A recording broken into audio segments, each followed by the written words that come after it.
that lockdown was going to come. So yeah, I had to sort of think about cutting my losses and say, if I hold on to them, I'm going to be another $8,000 deep, probably worst case by the time we come out the other side, which means now I need to make $8,000 profit over the next few months. It's probably going to be slower coming out. So it's probably realistically going to be another year before I make that back. Yeah. And then at which point I was like, I'll be at uni. So now I'm going to have 3 SAs and an HMO and my sourcing company to run during my final year of uni. So it sort of got to a point where I was like, I had to make a decision. Do I cut my losses and get rid of them, which is what I did in the end, and sort of just take the L with those ones and just switch my focus elsewhere. So that's what I did. And I had to hand back all my SAs, fully refurbed. The landlord was fucking thanking us because they got a full refurb. Probably would have cost them sort of $10,000 for free. But yeah, had to hand those back. Hey, thank you guys for tuning in. My name's Gov and welcome to another episode of the Property Newbie podcast.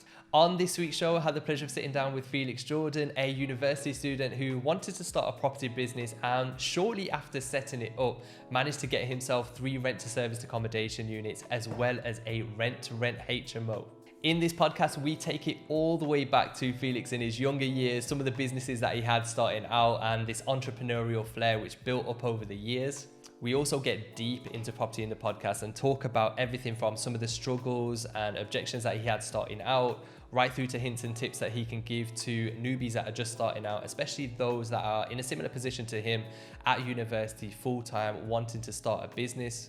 And finally, we also talk about how he's been directly affected by the global pandemic, how he's had to restructure and rethink his property business and some of the areas that he'll be venturing into moving forward.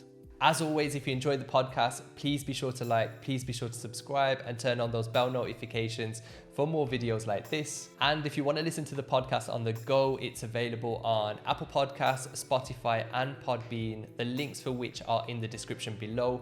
But enough about that, let's get into it. Sit back, relax and enjoy. All right, so we are live. Let's do it. In 3, 2, 1. Felix, welcome to the show, my bro. Thank you very much. Thank you for having me. You joined me on like the hottest day. We're both wearing black as well. Yeah, that was a poor move from both of us, wasn't it? You're dressing like you're ready to go to like the beach and that. Mate, I'm chilling. We're back on in a minute. Get the trunks out. Come on. Got the paddling board ready. I do just get it out. Go on, yes, go on. Thank you for coming down, man. So for anyone that don't know, this is kind of like a last minute thing, wasn't it? In the sense that like you messaged me this week, you're like, yo, I'm down in Birmingham. And I was like, we need to do something. I need to catch you whilst you're here, man. How have you found like the whole lockdown situation? How have you found it? It's been interesting. It's been a mad one. I think it's been good for a few different things. It's been good to actually take a break, a bit of relaxation. This year's been so full on. I know for sort of all of us that have been in it, coming to sort of a year now. For me, it's been over a year that I've actually sort of been up and deal sourcing and whatnot. But that was the first time I had a chance to actually just relax, and I took it as a bit of a chance just to sit back and read a little bit and sort of forget about stuff. As the world wasn't moving for a couple of weeks, it was just nice to take a break. Yeah, it's kind of like one of those weird situations which very rarely happens where your industry's slowed down, so it actually gives you a bit of time to reflect. It gives you an excuse just to be like, you don't feel guilty actually just taking a bit of time out. And it also gives you a bit of time to just reflect on other things in terms of what's going on, in terms of like obviously the stock market's moving a bit crazy right now, economy, politics, all of it. It gives you a chance to just take a breather and then do it. Just to get started, as we do with a lot of the guests, I know you've watched like every single episode. Yeah, absolute legend. You're a legend, man. With the guests, obviously, like yourself, always take it back to the beginning, man. So tell me a little bit about you growing up. Tell me a little bit about sort of like this entrepreneurial sort of like flair that you had when you were a little bit younger that these guys may or may not know about. Yeah, well, I feel like everyone that's probably in property now, like I know you and me and sort of all the everyone else, they've obviously had that entrepreneurial spirit for a while. That's why you get into property. Like property is always like this end goal for everyone. But now being able to get into it early through rent and deal sourcing and all these other schemes, for me, it's sort of always wanted to work for myself and sort of run my own business, and I've always had sort of a creative side to like doing things. So at the age of sort of 14, I started my first company, which was, I think I touched on in some of my YouTube videos, which I know you said you watched, which is called Green and Clean. So that was my first. That is such a class name. Yeah, so that was my first. It was a car cleaning and gardening business. Yeah. So I had my bike and then had a little trailer on the back of my bike, which I put all the tools in. No and way. I'd bike around the villages. And had like, to be fair, at age, I think it's sort of, when I was like 16, I had sort of 3 regular clients. I was getting paid £10 an hour at 16. That's a lot. So that's more than most people getting paid now. Yeah, exactly. So it was actually pretty good. And Yeah. it was cash. And I mean, at that point, I had that job, I had that, and I also had 2 other part-time jobs, just to sort of, I was quite sort of savvy at that time, just putting money away and just saving up. So that was sort of the start of sort of being an entrepreneur. Yeah. And at that point, I mean, I didn't really know what I wanted to do with my life. Obviously, no one does. At 16, I still don't. Like, I'm going to be the same way for a while. And then from then on, I sort of, the next business was, what was it? Bespoke Base. So I don't know if I touched on that in that video as well, but that was a bespoke speaker company. So at this point, I was kind of into design, so I did design at uni. So I was sort of making all my business ideas were more tailored around that. So they were custom speakers and subwoofers, like hi-fi units in white wall tires, so like vintage white wall tires. Wow. And they were pretty sweet. So they started as subwoofers in the back of my car, and then they sort of developed into hi-fi units. And that, I mean, that was sort of my bigger project that I was trying to get patented and everything, and I was trying to take that quite far. And then I got to uni, and it sort of died out. I just didn't have the time. And then, I mean, from then on, I've had other failed businesses. Too many. I mean, my mates probably watch this and be like, yeah, we know about all these failed companies. You know what it feels like with you though? It's kind of like you have like a situation, then it's like, okay, can I take this a little bit further? Okay, actually, can I turn this into a business? Can I make a bit of money from this? Yeah. Like I said, when you start off with like speakers in the back of your car, to all of a sudden this idea evolving out of something. But it always takes like a couple of failed businesses to sort of like get where you are. 100%, Do you know what I mean? 100%. Like, go on. I mean, I feel like the saying is that like no great entrepreneur or millionaire did it, like hit the nail on the head in their first company. 100%. So they've had so many failed ones before. And it's mad how many lessons you learn from actually failing. I know people hate the feeling of failing. Everyone does. It's just natural, innit? But how much you learn, but you don't realise at the time when you're starting to try and apply it to other businesses. Like a lot of guys know, I had a drop shipping business. It failed badly. Yeah, same. So did mine. You know, like I was watching your YouTube video, which I'll put a link to anyway in the description, because editing wise, you need to teach me a few things.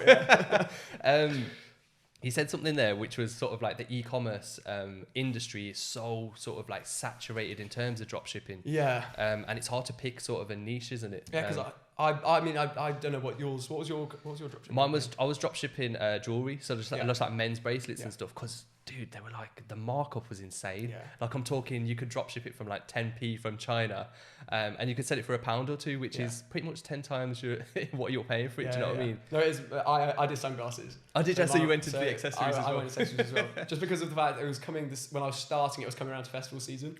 So I was like, if I can catch the festival season for like all these like edgy, weird sunglasses, that's what I was going for. And it just came down to the fact that it was, I mean, like you said, the learning experience from just doing it is mad, because you have to set up all the stores, you have to set them up with like Alibaba, where you're drop shipping from, or Obolo, which is the other company I think I used. I remember that. I used them as well. So it was like actually setting up the process was a really good experience. And then in the end, I think I only sold like 15 pairs. Yeah. And it got to the point where you sort of have to commit full time with the marketing, because it's 100%. All in the marketing. 100%. I think that's the biggest mistake I made. Like I had no concept of marketing or branding. Like if you were to look at my company, as I'm sure you probably know yourself when you were doing it, it doesn't evoke any emotional feeling from anyone. Yeah. It's just a name with some products, but it's got nothing behind it in it. So like you said, marketing is huge. And that's why I didn't have the time to put into Facebook ads. I didn't know enough about Facebook ads to just be able to do them and not sort of waste my money and throw hundreds at them and not go anywhere. Yeah. So in the end, most of them were sort of, I mean, I think probably like 5 or 6 pairs were to my mates. And then the rest of them, to be fair, the first sort of natural sale that came through was like, it's like the best feeling ever. When you actually get a natural one that follow through the website and goes through and actually purchase something. And then I look back and I'm like, who would actually buy, who was that, and why did they buy these sunglasses from me? Like, what are you doing? It's mad that you say that, because he just like touched on something there, which is so true in the sense that, you know, when I was sort of trying to advertise, instead I used a bit of Facebook ads, but I actually found that most of my sales or traction would actually come from paying Instagram influencers, which I still feel is a future, man. Like, I think, that's a massive if you've got whatever industry you're in, if you've got a really good following and a really good setup Instagram page, I remember paying people like £5-10 for a one day advert on their page. I did stories. Stories and even just a live post just for 12 to 24 hours. And although it cost me like £10, it would drive like 1,000 people to my website. Now, don't get me wrong, like my conversion was so poor. My conversion was awful. It's so poor. But it is an interesting point. But anyway, wow, we're just going like off on a tangent. To sort of like bring it back. So obviously, like I said, you've always had this sort of like entrepreneurial sort of style. And I still forget, like, you're still young, man. Like you're in uni right now. Yes, and you've decided to get into property. You kind of dropped a bombshell on me as soon as you walked through the door, which we'll get onto, because I had to like take a breath, man, and just be like, whoa, what the hell? What happened there? Which we'll get onto, which is amazing. But talk to me a little bit about how you got into property and why this is the thing that has probably stuck more than anything else. And you're doing well at it as well, man. So congratulations. I don't know. I feel like it was like for anyone that if you've sort of been in business, you know, property's like the end goal. So you want to end up in property. But it was always one of those things. It's like when you're 50 and you've got a lot of cash behind you or whatever, and you've got some money to play with. And in all fairness, it was Samuel Leeds, giving a shout out here. But I did actually come across his videos, and then we went to Crash Course, and then that was as far as my sort of Samuel Leeds relationship went, was just the Crash Course and then nothing else to do with him. And it was then at that point where I was like, this is actually viable, which actually is what the Crash Course is great for, is opening your eyes to a new strategy, a new business idea. And at that point I was like, okay, this is something I could do. So, I mean, where I was at with university at the time, I was taking a year out from uni. So this past year, the year I've been working in property, I've been doing it full time and haven't been at uni.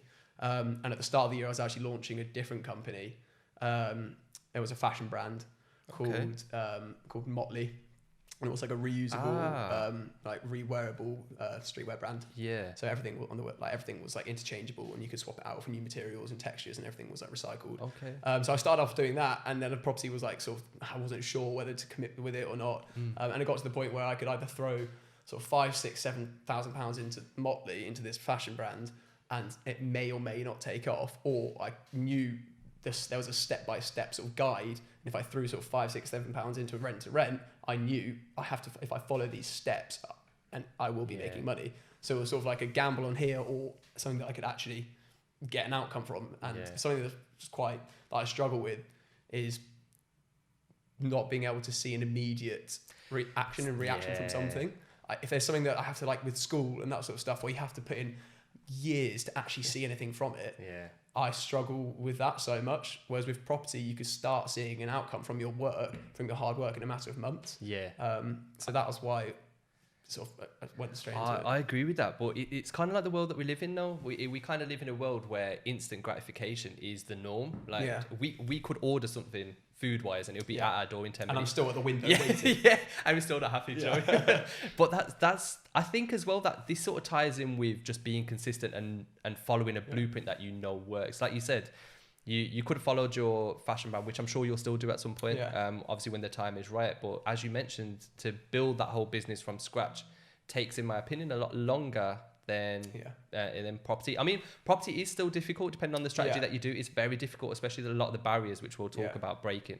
But I can sort of see your point. It's not as if I sort of like jumped into it as well. That was like probably a year and a half of research before I actually jumped into property.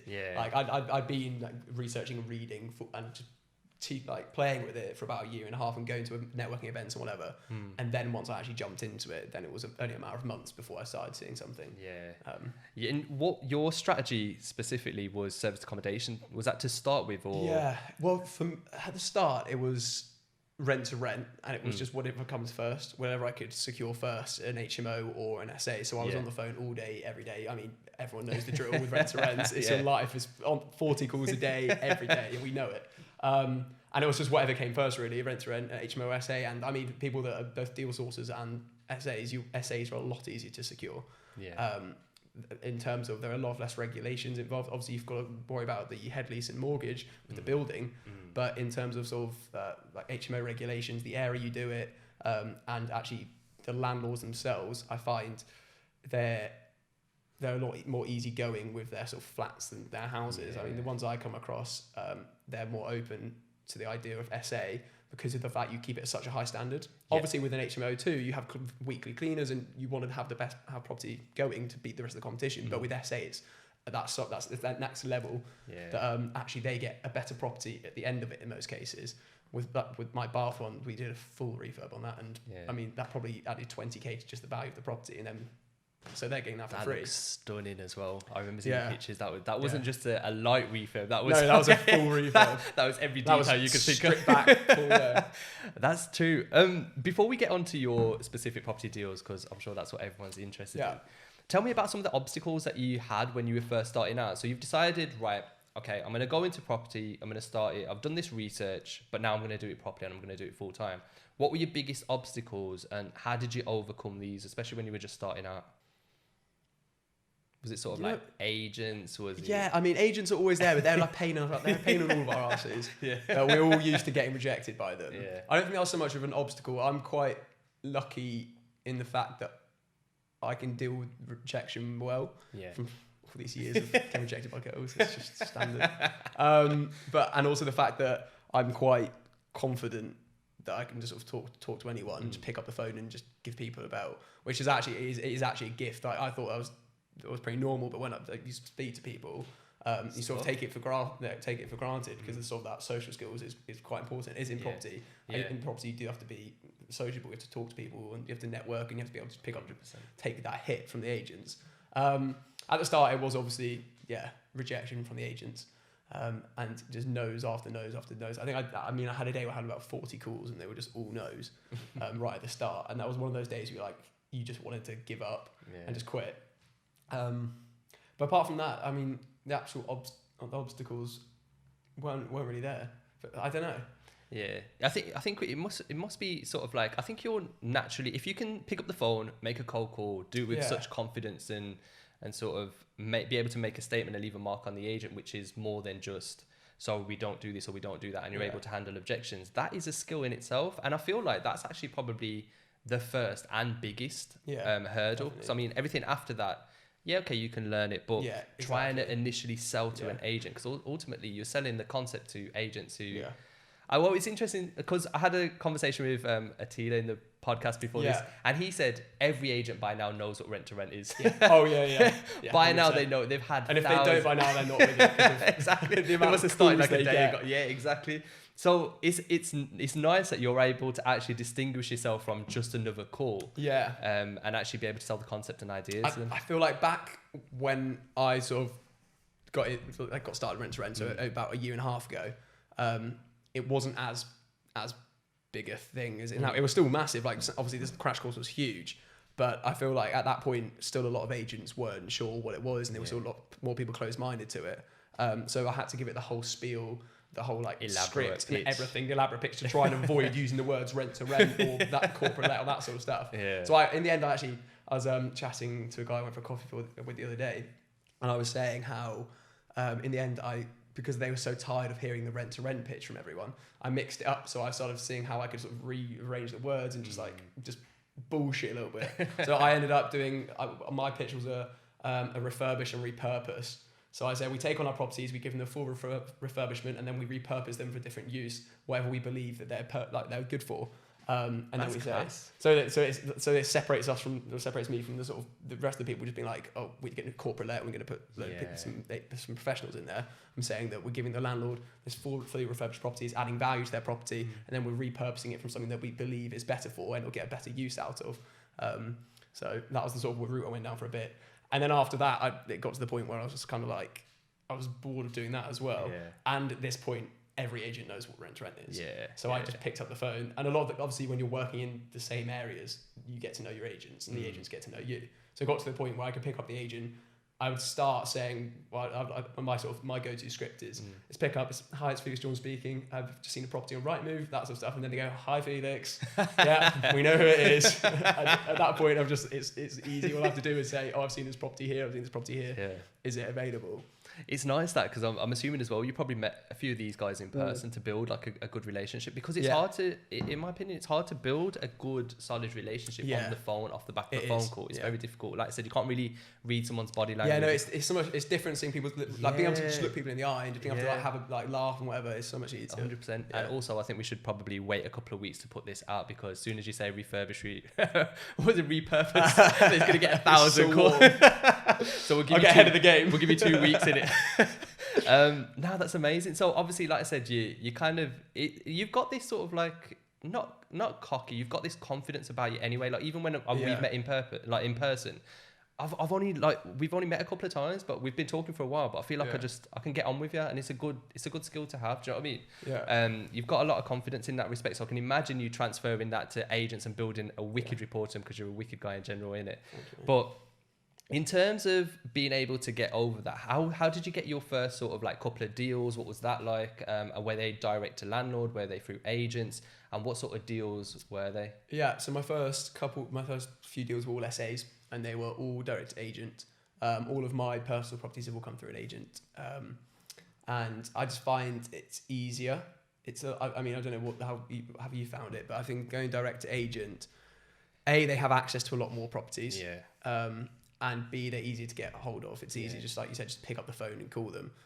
Whereas with going direct to landlords, you have to do letter campaigns, or you have to do marketing on Facebook or Gumtree or whatever. And you have to be outwardly going out there every day on different social media platforms and messaging people. Whereas sort of when I'm going down the agent route, I can sort of have my list of estate agencies. This is a thing that I've picked up over the time. I have my blacklisted estate agents that don't do rent to rent. So I know to avoid them at all costs. And then I have my agents that are really good to work with and are open to it. So at the end of the day, nowadays I just pick up the phone one at a time and call those ones only, just because I know they're so much easier to work with. And at that point, it's a lot easier to get hold of these deals. And for me, the first SA I picked up was in Bath. So all my SAs were in Bath. Actually, no, that's a lie. The first one was in Reading. Yeah. So that was about a month into actually just opening my company. Wow. That was when I got my first one. I was going to do it as a joint venture. So I had a joint venture partner lined up. I'd been going to networking events, meeting people in person, which I felt is a massive thing. Yeah. Like that's where a lot of my clients, both my bespoke sourcing clients and also my JV partners came from. And he was ready to go. We had the finance ready to go. There was a 1-bed SA in Reading, and then it fell through for some reason. I can't remember when it fell through. It was over a year ago. But that came through an estate agent who was just starting up his estate agency. So it was kind of good timing. He was starting up his estate agency. I was starting up my company. So it was good that we were trying to help each other get deals over the line. Yeah. So I was trying to get that let for him and take him off his hands. And I still work with him today, and it's a really good relationship. But then, so that one fell through, and then just another couple of months after that, must be November. Yeah, actually 1 month. So I started in October, and I secured my one in Bath in November. I remember that. And that was my first one. So that was the one we did a full refurb on, which was my first SA, my first project was mad. But I decided, I was like, yeah, I'll be fine. Just lick a paint there, just chucking us over there. Had no idea how much effort it actually is. Yeah. So yeah, I got my whole family involved with that one, did a full refurb when I got some mates round to do the final bits of IKEA furniture together, and it was good fun. I remember you trying to get it in just ready for is it the Bath Christmas market? Yeah, or something? yeah. And you were like, look, I need to get this done ASAP. But then like I said, it wasn't just a case of like, okay, can you just paint that wall? Can you just put a new carpet in there? It was literally from scratch. And it looked gorgeous. Yeah. Remember the photos? I've got the photos on my Facebook page. Anyone wants to check them out. But yeah, we went for the full refurb. So how did you so obviously you've got your SA now, you're good, you've done the full refurb, which looked gorgeous. Yeah. How did you find the process after that? Did you start looking for other deals straight away, or was it a case of, right, I've got this one, I need to systemize this, get this up running, get it booked, or was it just a case of, right, I've got this one and I'm going to start working on another one at the same time? What was the process like? No, so I at the time I was just sort of running that one for a while to just see to see what it was like and sort of get my ground. And like I said, I probably could have been a lot more sort of proactive and get things going. Yeah. And at the time I was just sort of like, yeah, I've got this SA, it's sick. I'm just like excited to have it. And it was making me money, and I was like, cool. And at that point I was traveling sort of every 2 weeks to the property, which is an hour and 20 away. So it was a bit far. And at the time I wasn't really taking into account all my petrol and stuff like that, but looking back on it now, that is a cost of running the business. Yeah. So at that point I wasn't really getting on to systemizing it. Once I actually started to, so I had my cleaners obviously, so that process it was a learning curve on itself, actually going out and hiring private cleaners. So instead of sort of going through an agency, I wanted to hire mine privately because I wanted to give them a lot more responsibility. So I wanted to make them sort of a property manager and cleaner. So I wanted to make sure that they could handle the responsibility of dealing with the laundry, connecting the laundry to the other cleaners, dealing with the check-ins and checks out, and making sure the keys back in the lockbox, that sort of stuff. So I needed to make sure that they were up to that standard. So in the end, I got a couple of great cleaners. We got that going, got my maintenance team involved. Then in Bath, if anyone's got an SA in Bath, you'll know the laundry is a pain. It's fucking expensive. Is it? I didn't know that. Yeah, everything in Bath is expensive. Yeah. It's mad. So actually to get the laundry there, the pickups and drop-offs, this was on this first apartment was bang in the centre. So it had no parking around it, which means like drop-offs and pickups is pretty hard. Yeah. So I had to get my cleaners to sort of organise that and get their number with the laundry. And getting that systemised and set up itself did take a few months. And actually, once it was going, just as it was going, and it had all been systemised and everything was going well, that's when lockdown hit. And I was like, oh, you're joking. Yeah. You know, just before we get onto that, because everyone's been affected by lockdown, and especially if you've been in the rent-to-rent game or even just in the property game as a whole. You know, these sort of like extra costs, did you account for them before you started, or was it just a case of, damn, I didn't realise I was going to spend this much on petrol. I had to arrange the laundry was going to cost this much, and that's one thing I was thinking actually earlier before coming here, is saying that you don't realise you can go on as many training courses as you like, spend hundreds of £1,000s on training, read as many books, but it's not until you actually just jump in and go for it 100%. That you learn so much more. That once I actually picked up this unit, I learned so much about refurbs that I had no idea before, about cost of refurb, timescale, so much about hiring people and the interview process, about systemising stuff with laundry, and like I said, the extra costs you just don't think about until you actually do it. And I'd done all my calculations down to the penny, and I had like my ROI and the exact amount it was going to cost, my refurb and everything. And then obviously it didn't stick to anything. But yeah, it is, like you said, it's until you actually get going and then you realise all these little costs. Yeah. I think it's the same with every business, the same with everything. Until you take that leap, jump in. I think a bit of that comes into the area that you're investing as well. Now, you probably know Bath inside out now when it comes to, you can probably spot a property with a good rent. You know how much your cleaners are going to cost. You know how often they can get them in, and you can account for it a little bit better. But as you mentioned, this is not something that's sort of like taught. I think it's with anything. It's kind of like, I was having this conversation with Christian where it's like, it's kind of like learning to drive, and it like you can learn the basics of learning to drive, but when it comes to every scenario, you can't account for it. But when it comes to cost, that's always the thing that stings you the most, isn't it? Because it's like everything can get quite tight. Talk to me about lockdown. Yeah, so this is when my year started getting pretty downhill. So the last time I saw it was March. Yes. So literally just before, obviously, the sort of regulations came into play.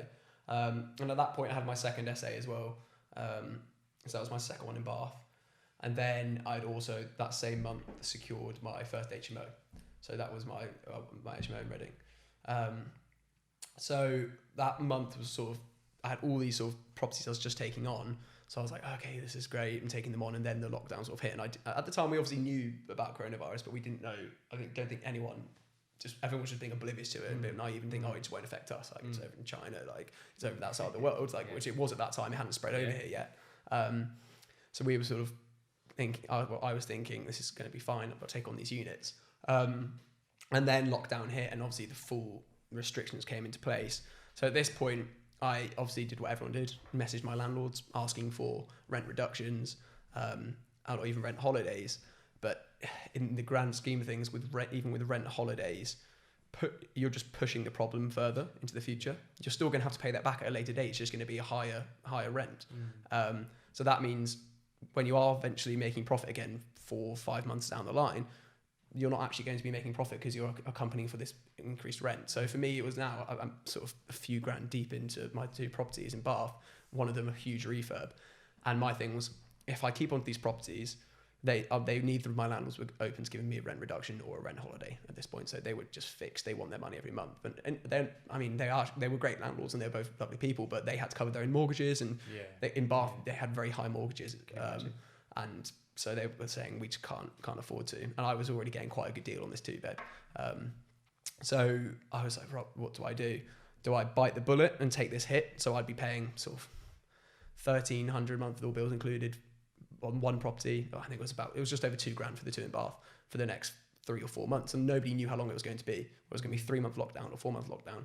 And I mean, the grand scheme of the thing was probably about 3 months. And I could have ran it and had as key worker. So that was one thing. Obviously, I went through the options and business. But if you sort of have properties in Bath, the Bath hospital's quite far out of Bath. So key workers is very unlikely. And also there was no parking at either of them. So I couldn't get contractors in, all that sort of stuff. So my apartments were very tourism based, which during high seasons is fantastic, but then obviously low seasons you get hit hard. And I knew that going into it. I took that gamble going into it, but obviously I didn't know about lockdowns. So yeah, I had to sort of think about cutting my losses and say, if I hold on to them, I'm going to be another $8,000 deep, probably worst case by the time we come out the other side, which means now I need to make $8,000 profit over the next few months. It's probably going to be slower coming out. So it's probably realistically going to be another year before I make that back. And then at which point I was like, I'll be at uni. So now I'm going to have 3 SAs and an HMO and my sourcing company to run during my final year of uni. So it sort of got to a point where I was like, I had to make a decision. Do I cut my losses and get rid of them, which is what I did in the end, and sort of just take the L with those ones and just switch my focus elsewhere. So that's what I did. And I had to hand back all my SAs, fully refurbed. The landlord was fucking thanking us because they got a full refurb, probably would have cost them sort of $10,000 for free.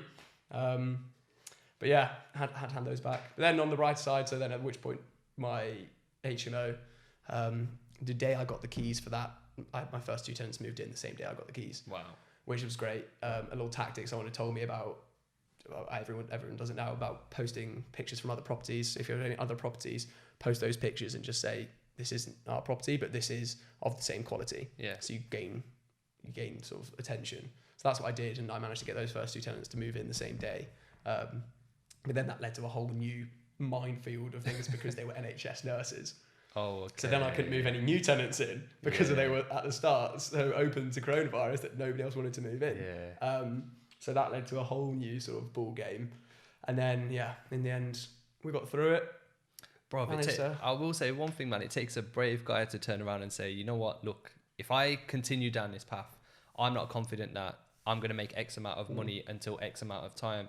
So even though I've worked stupidly hard for everything that you achieve, to be able to have the confidence to say, look, I'll give it back and I'll pick up SAs at a later date. Yeah, no, it's a testament to you, man. Because, bro, it's not easy. Like, there's going to be hundreds of people watching this, hopefully thousands, man. Millions, hopefully. Millions. You know what I mean? that are genuinely struggling to get their first deal over the line.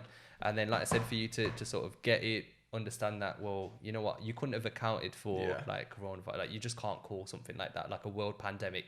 You can't factor that in. Do you know what I mean? No, exactly. But then for you to obviously hand them back, realizing that, you know what, I'll crack on with SA back at another date. And it's not like you didn't try. You weighed up all your options as well. No, exactly. And I think it's actually, for me, I put it down to, I mean, it's all those cliche things your mum tells you. It was all a learning curve. But at the end of the day, it actually was, because now it means that I can go off and talk to other people about SA, actually having done it. So I can now talk to people, and if down the line, if I want to get into mentoring, training, or that sort of stuff, sort of years down the line, it means I have actually been there and done that, rather than just sort of, I know a lot of people sort of jumping into sort of mentoring and whatnot, and have sort of 1 or 2 units, which, I mean, if that's what I would be at if I jumped into it now, but having actually being able to experience all the different rent to rents is also really good, because you learn different things from different aspects of it. So like there's parts of the SA that I can sort of bring into my HMO. Yeah, it's crazy how like you had your SA units, and then you've still got your HMO now, so you haven't completely like given everything back and started from scratch. You're still doing your deal sourcing as well. Yeah.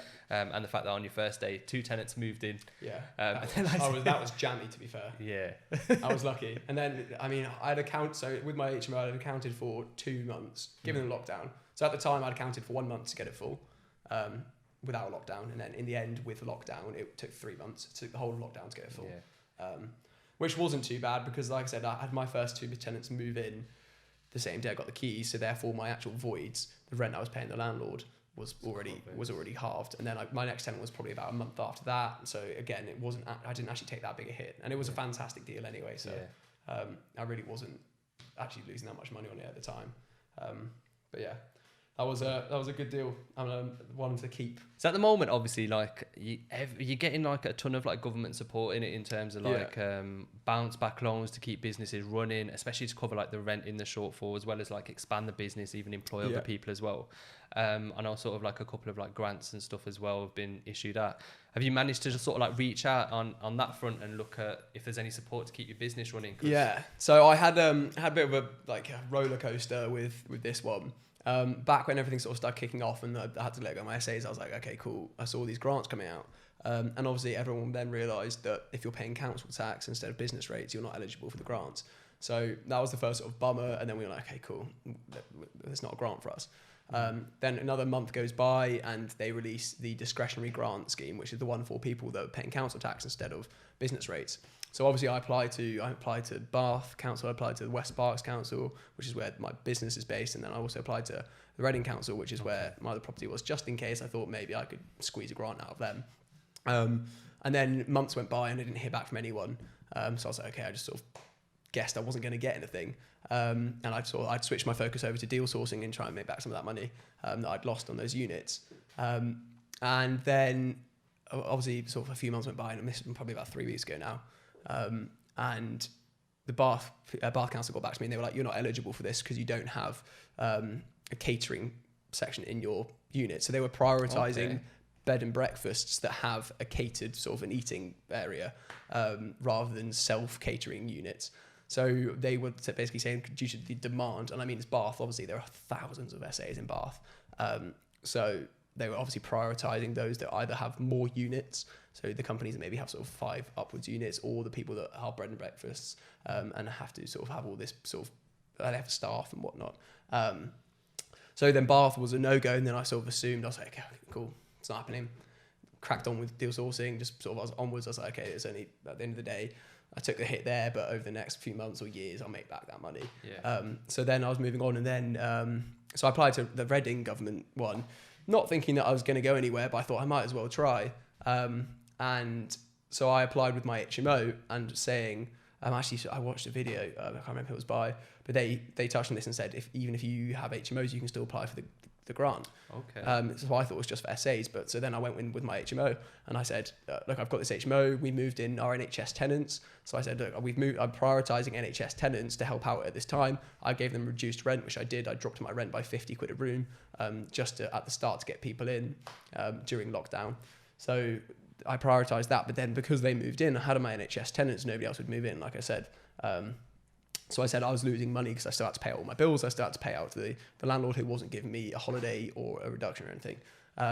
So I sent that off to the Reading, and I also touched in my application I said about Bath as well, but not expecting them to do anything. Another couple of weeks went by, and then I was like, okay, cool. I haven't heard back again. Not happening. Cool. Whatever.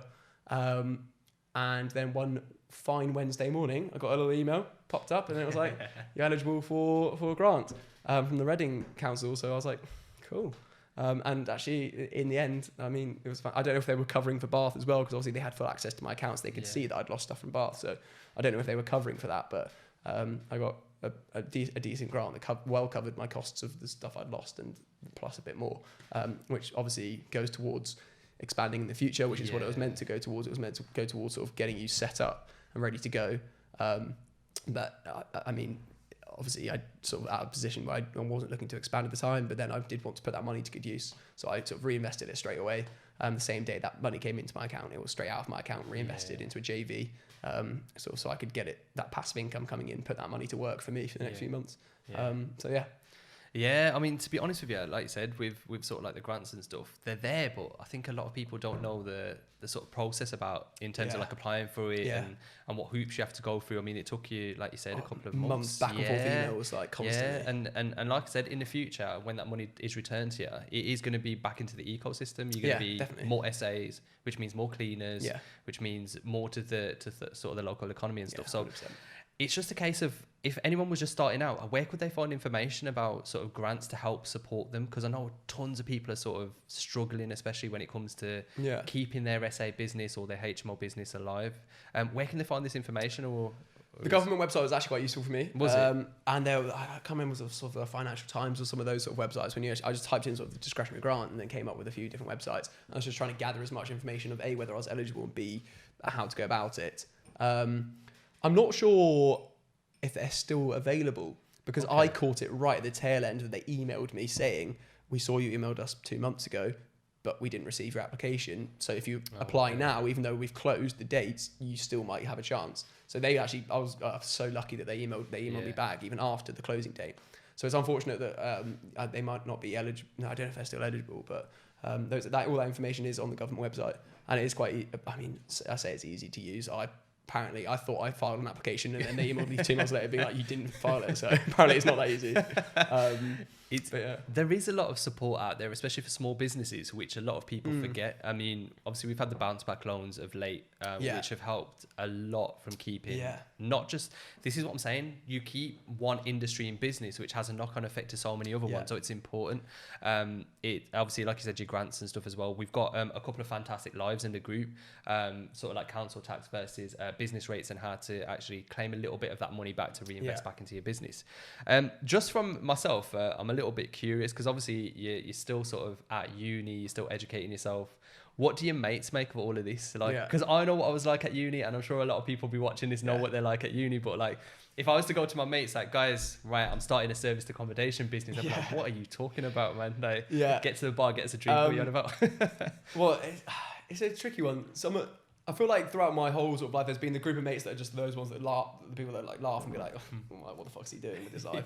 And then there's the other people that are somewhat switched on and like business minded and sort of interested. But even out of those people, when I first started it, one of my mates it sort of wants to be an entrepreneur as well, but he was like, this is some Ponzi pyramid scheme. He was like, I heard of Samuel Leeds, and I remember we went on holiday and I got grilled by all the boys, just like, what are you doing? Like, this is not a good idea. And I was like, just wait, lads. I believe in it. And then like a few months later, even some of his other mates are doing it as well down the line. But yeah, at the start, everyone was sort of like, this sort of is like too good to be true. And even so, there were more people that were more switched on, were sort of, I guess, looking out for me in a way. They were like, there are risks involved in rent to rent. Obviously, you've got these constant outgoings, and if you don't fill it, then you still have to pay up. So obviously there are risks involved, but at the end of the day, if you're confident with your area and the demands and whatnot, then you know it's going to work. But yeah, actually, out of all of it, I think some of them, I mean, because they've seen so many of my past businesses start up and fail, and they come around the corner and they're like, oh, it's just another business, isn't it? Just another one that's not going to go. But this one has been the longest standing one. The one I've actually started to make some money from, which now I think they're starting to realize. Now I've sort of come back from this year, at the end of the year, and they've sort of seen the business grow and actually go somewhere. They are now impressed and a little bit like. It's always that fact, isn't it? Like when someone doubts you, it's kind of like, okay, let me do it first and let me show you in it. And then as soon as they see it. What's the saying where it's like, at first they'll laugh and then they'll ask how. Yeah, exactly. Yeah. But like I said, at uni, you kind of, and maybe I'm incorrect in saying this, but I feel like even I'm included in this generation, but when you're at uni, you don't think about anything but uni. Yeah. Like let's be honest, like if you're studying for whatever degree you're doing, whatever course you're doing, you're not thinking about, right, okay, well, how can I make more money, other than the fact that you think, okay, I can get a job, which will help pay for this, will help pay for my nights out and everything that comes with that. You're thinking about which kebab shop to go to after the night out. And you always end up at the cheapest and the dirtiest kebab place, man. It's always a way, isn't it? But it's quite refreshing to see that, like I said, like you're just one in your group of mates who is sort of like going down this entrepreneurial sort of side in terms of like starting businesses and stuff. And like I said, they're always going to doubt you when you've done something and gone, right, okay, this hasn't worked. But then to actually show them the light These are people in the future who potentially you could bring on board. They could be your future JV partners. Do you know what I mean? And like I touched on earlier that some of the people that have obviously been there since sort of day one and have always sort of believed in what I've been doing. Those are the people that I would bring on board because of the fact that they're sort of loyal since the start, and if you can starve for me now, you can eat me then. Type vibe. But then, so I actually went through a process of hiring a couple of those mates with the deal sourcing. So I was looking to hire them and get them on board. But that didn't sort of go anywhere in the end. But like you said, it will take time. It will take time to get those people sort of on side. But once you have those people that are in the same sort of group as you and like-minded, then eventually it's going to come to a case of like, because I've got no doubt that you're going to be making money. I've known you for long enough to know that will happen, innit? It's a case of when you do start tapping into these, the HMO, service accommodation, a bit of deal sourcing, which we'll touch on in a second, and people can see the money coming in, then all of a sudden it's going to be, okay, we need to jump on board and we need to help him on this. I remember even at one of the events that we went to a while ago, where you were even saying like, look, I could bring uni students on, give them a bit of money and then help me scale my own business. That was the plan. Yeah, so it's still a plan that can happen. Like I said, it's still early days. Definitely. That was when I was just starting the deal sourcing. Very smart. I was thinking if I could expand this as quick as possible, then that would be ideal. So I was thinking about within these hubs, you've got all these big city centres. You've got like Bristol, Birmingham. I mean, Reading University is now getting bigger, but you've got like these large areas, Nottingham, where there will be students like me that are wanting to get into property and wanting to learn about property. So at the same time, I'd be teaching them. So I'd bring them on board for a commission, for sort of a 50% commission, whatever. That's crazy. And then not only would I train them up, so I actually did put together a whole deal sourcing training program for the people I got all the way to getting there, and then I just didn't go forwards with it. So I'd look to train them up, and sort of that's their free training as such. So they're ready to go, and then they just sort of go on their own, and then obviously they're just working under sort of my title. And obviously they have to be obviously fully compliant, or if they are official employees, then they don't have to be. But that was the plan, and it was to get more people who are uni involved that are happy earning whatever. For a uni student, it takes how long it takes to source a deal. I mean, probably 10 hours. Yeah. Give it depending on the deal. But then 10 hours for, say, £1,000 commission, if they're taking 50% commission. Dude, imagine at uni, 100 quid an hour. Of course you would be. You'd laugh. And you're learning about property for free. Exactly. So that was the goal, to get uni students on board. And it hasn't gone anywhere yet, but it's such a class idea though, because like I said, these guys are going to be hungry, especially when you can start showing. I know I was like, if you can start showing people the cash, then showing that it is possible. Yeah. I mean, that's such a class idea. And I think one thing I do take away from that, which I actually like, is the fact that you're already thinking about scaling, and you're still sort of just starting out. I mean, in the grand scheme of things, you'll be doing this for 30, 40 years. In your first year, you're already looking, well, how can I make this bigger? How can I step away from the business, start focusing on other things and get people involved as well? And like you said, man, feeding everyone. Do you know what I mean? Well, it's because I know there's going to be more people out there like me. In fact, I know for a fact there's a lot of people out there at uni doing this, doing rent to rent. In fact, I know there was a friend of mine that his business partner is still at uni, and he was saying, how do we sort of juggle all this stuff? And I mean, for me, like you said, I've taken the year out, so it's not actually as bad, because I haven't had to experience that yet. But it is one of those things that there are a lot of people now. It's becoming such a sort of an open market. The barriers to entry is so low. Everyone's getting involved, even uni students that are more switched on. Just quickly then, how do you hope to sort of like balance uni and doing property next year this year when you do go back? Good question. How are you going to find that? Because obviously you've had the freedom now of completely dedicating all of your time to it. So I'm starting to systemize these next couple of months. So I go back in October. So August, September, my months to systemize. Obviously, I haven't got my SA, so it's literally just my HMOs and my deal sourcing company. So the HMOs, I'm getting systemized. At this point, it's quite systemized anyway. So I've got my maintenance, I've got my emergency plumber, and I've got my cleaners. So at this point, the only thing that sort of could go wrong that I'd have to be there for is people forgetting keys. But I'm planning before I go to put lock boxes up in the property. So that when people forget the keys, there are spare keys already in there, and I'll just text them the code for the lock boxes and they can just get in. And then at some point, I'll get my maintenance team or whatever. I mean, at the end of the day, it'll probably be my parents just to go and get new keys cut and bring them over to the property. But at the end of the day, if I still have to go down to uni go down from uni to my properties once a month, then it's not 30 quid petrol. It's just, I just add that into the costs, and just for that short period of time that I'm at uni, it's just I have to take that into account. It's just weird. You know, one thing I love about, even though like you can't account for everything, you are quite meticulous with the details. Like you said, thinking about, right, okay, let me put an extra lockbox in if there's a key that, like, without you probably realizing it, you're accounting for so many little mini situations that may or may not happen. It just goes to show how much effort and sort of time you're dedicating to this. It's things I just pick up from watching other people's videos and learning. I mean, the amount of things if you like, the more time you spend on social media, it's bad. I mean, it's a bad thing, but with all the people on property, like, all I use Facebook now for is just property. That's the thing. When I get a Facebook message, I know it's something to do with property. Like, which would, like, 2 years ago, it would be the complete opposite, and it was just posting pictures of fucking shit we're getting up to. But now it's just all property, which is, I mean, as like, it's basically, I mean, LinkedIn for me. I haven't got on the LinkedIn hype yet, which I feel like I need to, because you're massive on LinkedIn at the minute and you're killing it. Yeah, I mean, to be honest, I dropped a live on, so I used LinkedIn for a sort of like a 2 or 3 month period to experiment and learn how to use the platform. And then obviously I shared a live with a group, which a lot of people were trending the moment that I started watching it. LinkedIn's organic reach is just phenomenal. I haven't tapped into it as much because I'm moving on to Instagram and trying to master that platform as well. But as you mentioned, Facebook, all I use it for is property.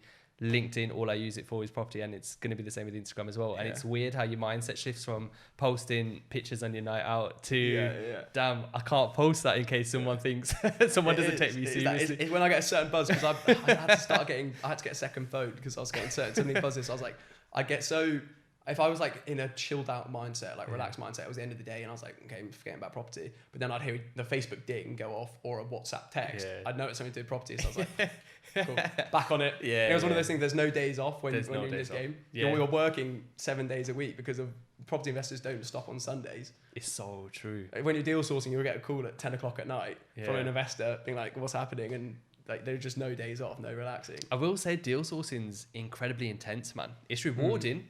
Don't get me wrong. You can clock anywhere between 2 to 3 or even 1.5K, depending if you're co-sourcing.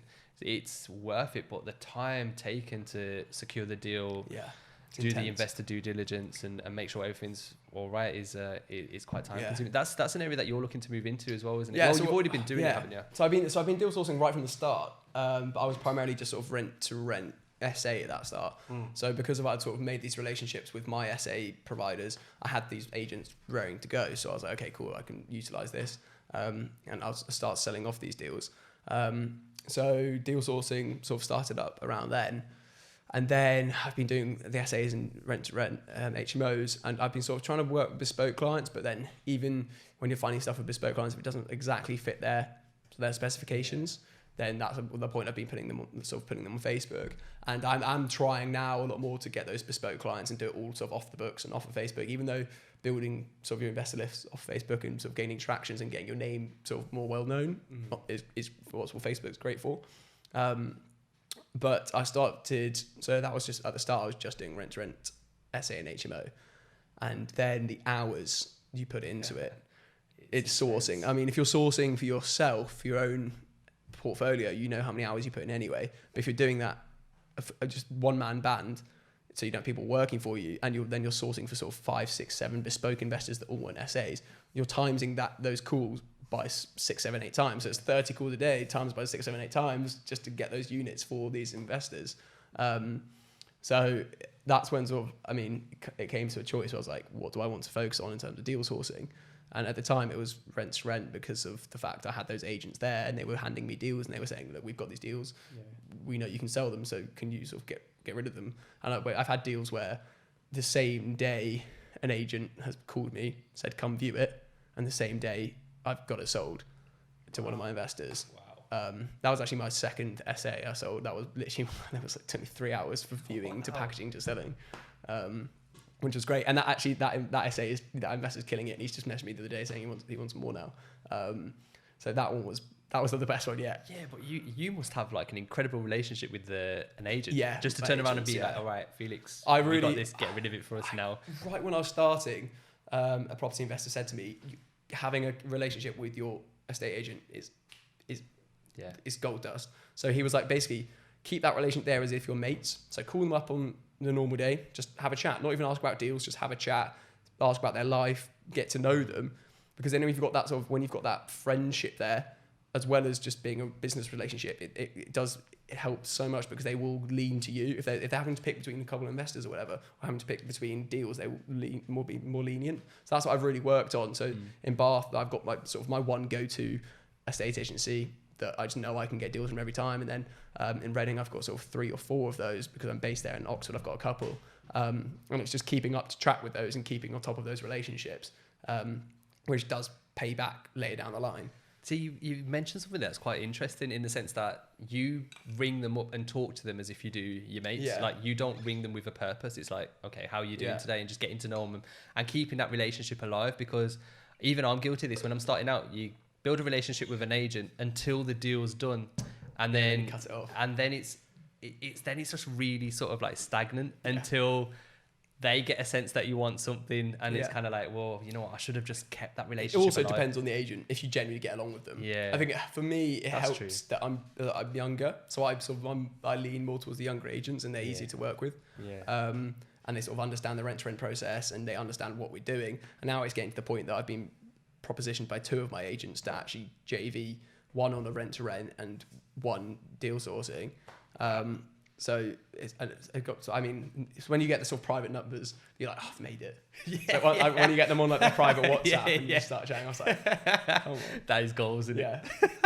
So just to sort of like wrap this up, man, this podcast has been lit, by the way. You've got so much energy about you, man. It's just amazing. Even though we're dying in this heat, I'm fucking we're melted. What does the future hold for you? Like, what's your plans sort of like moving forward in terms of yourself and even in terms of like property as a whole? So short term, to focus on, obviously, after uni, rent to rent, just build up my rent to rent portfolio a little bit, and then focus on deal sourcing. But what I've been doing at the minute and continue that is to focus on the bigger deals. So we're focused. I'm getting bespoke investors at the minute. I'm working with sort of 3 or 4 really close investors at the minute that have a fair amount of cash to invest. And the same amount of hours you put into a rent-to-rent deal, you can put into a big deal, and the fees are a lot better, and everyone's happy because they're making a lot more money. Yeah. And we sort of give them the full service. Obviously, as it deals also, you give them access to your mortgage brokers and investors and your solicitors and whatnot. So that's what my focus is going to be, sort of post-uni. It's focusing on those bigger deals, and then putting money aside to then get into development. Obviously, same as everyone, start with just flips and work your way up. And I know sort of what you're working at the minute is raising finance, and that's something I feel like now I'm sourcing these development deals. It means I can get on site. So a lot of the investors I'm working with at the minute, they're allowing me, they're like, yeah, cool, just come on site with us and check out everything. So I'm learning at the same time as sourcing them. So I'm learning so much more about large scale refurb costs. I'm learning so much more about survey costs. And it means that by the time, sort of a year down the line, 2 years down the line, now I've learned how to raise finance, and I also am very confident about how to do these development deals. I'll be able to do it a lot sooner than I would if I had the money myself. So that's the goal, to just get into development as soon as possible, and go from there. And like you said, sort of other projects and businesses and the clothing company and whatnot on side, and see what happens there. It's all going to be a very... It's going to be mad. exciting, Yeah, man. it's going to be a mad one. I think it's going to be exciting for you to watch, because like I said, you're sort of like on and off social media, only like you sort of post a deal, or you post some of like the refurb, like in terms of like your HMOs and SAs that you've done. And then it's like you're just right behind the scenes, just grafting away. That's what we were saying. And then we see you pop up at an event, I've gone full incognito recently. I was gone stealth mode off the map. Yeah, just head down. I was just trying to get stuff done, and then... Dude, sort of, obviously, like, I've known you for... Probably about, I reckon I've known you about a year or so now. Yeah, because I started in July, and I remember getting to know you pretty early in my sort of like... it was around, because around just as I went to the crash course. Yeah. So I went to the July crash course, and that was it. Did you? Okay, yeah, I went to the one just before that, I think. But I started officially in July, and then, like I said, you get to know people online and stuff, and everyone's doing the same thing. And I got to know you, man, and you're just a cool guy, man. But then, obviously, I think it's quite refreshing for a lot of people to just get to know a little bit more about you. Yeah. In terms of, like, what I've seen today and what I know about you, man, like, you are, bruv, it doesn't matter what anyone says. Even if you start something and you quit it a month later, 2 months later, you're always thinking about what is working and what isn't working, whether it be your landscaping business from a young age, which you need to copyright that name, by the way, because that name is class. I'm going to buy the domain soon as this is done, man. It's amazing. Whether it be from that, whether it be jumping into other things, like I said, your clothing brand, but for you to just jump into property and this be the longest thing that you've stayed in, because you can see that your efforts are almost... it's kind of weird because you've got a natural flair for it, in my opinion. Because if you can just pick up the phone and talk to an agent, build a relationship with an agent, and have the energy that you've kind of shown today, like I can imagine you building really good long-term relationships with a minute, and it's going to pay off huge. It already has. Yeah. But I think one of the things that stuck out for me today is just how brave you are as an individual to come out and admit your L's. Like how many people... I've taken a lot of L's this year. Yeah, huge amount of L's. Think about how many people can publicly say that, you know what, I did this and I got up to this point, most of which haven't reached in a year. 3 essays and a HMO. And to actually say I assessed everything that I went through and all of the situation in terms of the economy, how much money I have, in terms of the situation in terms of getting people in, and then just to turn around and say, well, for me, it wasn't viable to keep them and to give them back and still have your HMO and think, right, in the future, we'll take on serviced accommodation, but right now, the best decision is to give it back. Yeah. Considering I know how much effort it takes to get one, let alone 3, the hours that you spend on the phone, and then, like I said, to be brave enough to sort of give it back. But I think what I like more is the fact that you're going to be, in your heart of hearts, to see it in your eyes, man, you're going to be doing this for a long time. This is life now, properties for life. This is just like a tiny blip. Like when you're talking to me now, you're telling me about sort of like deal sourcing, and even in the break, obviously, we're talking about some of the bigger projects that you hope to work on in the future, which you're already building good investor relationships with. This might be, and your mates might be watching this might be the one thing that sticks with you a lot longer than everything else. Do you know what I mean? And I think with you as well, you'll get to a point where, because you're already thinking about this now, is how can I make this a little more hands-off? How can I make this a little more passive? Yeah. And then from there, it's going to be, okay, what else am I passionate about? And obviously, you spoke a little bit about your fashion brand that you potentially want to start. You can focus a little bit more on that, innit? But like I said, the fact that you're open and honest, and like I said, bruv, I think this is massively, or sort of like, it's never mentioned enough. Just your charisma and your personality and your openness and just like bruv, like my cockiness, my arrogance. Not even that, man. Like we've met each other. I feel like I could talk to you for hours, man. Like literally, we had to take a bit of a break in it. We were just chatting for time, having a couple of shots, but. That's how like I said, you've got to have that energy and that openness moving forward, and you've got it in bucket loads, man. So I cannot wait to see what your future is going to be like, man. Likewise. So give me a little toast, even though I know you've smashed that shot down. Come on, catch up, buddy. Have you got any sort of like final words to sort of like end the show, man? Not really. I feel like plugging myself is a little bit awkward here. No. By the way, guys, we will drop all links to everything in the description. All your Insta, websites and everything. Even like your deal sourcing stuff as well. So if anyone, that's my main sort of focus at the minute. Is, So anyone looking to invest, obviously we send them. Your way, if you've got cash in the bank ready to invest and you want to beat those bank interest rates, then come on over to Source Solutions. I want to sort you out. Amazing, man. Like I said, Bob, thank you very much for coming down, man. It's been an absolute pleasure, and the weather's gorgeous, man. So I know although we are sweating the sun right now. Trust me. But yeah, guys, thank you for tuning in. Until next time, peace out.